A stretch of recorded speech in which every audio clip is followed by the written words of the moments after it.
Rwanda's foreign minister has confirmed his country has entered discussions to receive immigrants deported from the United States, less than a year after a similar plan with Britain fell through. It has not yet reached a stage where we can say exactly how things will proceed, but the talks are ongoing, Olivier Nduhungirehe told state broadcaster Rwanda TV in an interview late on Sunday. Still in the early stages.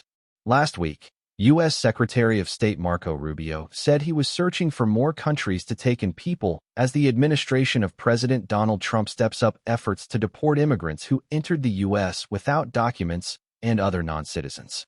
We are working with other countries to say, we want to send you some of the most despicable human beings to your countries.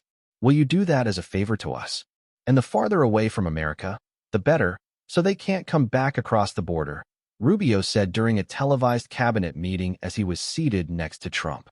Rwanda confirmed the talks after U.S. media quoted unnamed officials from both countries as saying they were discussing the scheme. The U.S. is also reportedly considering Libya as another destination.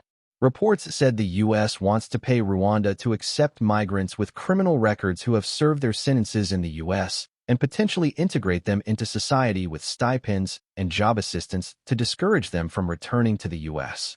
In March, the Trump administration deported an Iraqi national to Rwanda in a transfer that could serve as a model for the future, according to multiple U.S. outlets quoting officials and citing documents.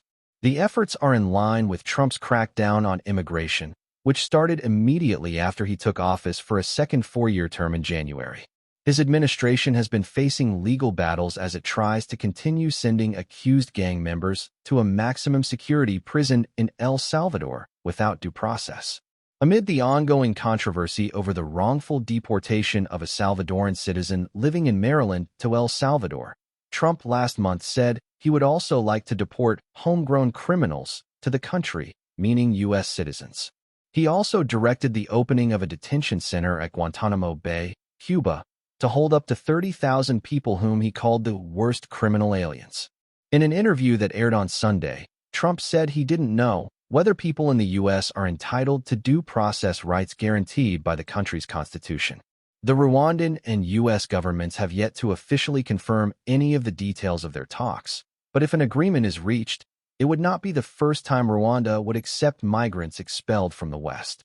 The country had an agreement with the United Kingdom to take in migrants expelled by the British government, but the plan faced numerous legal challenges and was deemed unlawful by the British Supreme Court in a November 2023 ruling. The then newly elected Labour government scrapped the deal in July with Prime Minister Keir Starmer, labeling it a gimmick. Rwanda is still seeking £50 million, $66 million, in payments from the UK over the cancelled deal.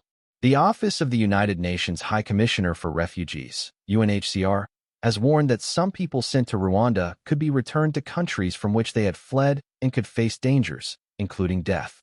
Rwanda has denied the allegations and accused the UNHCR of lying.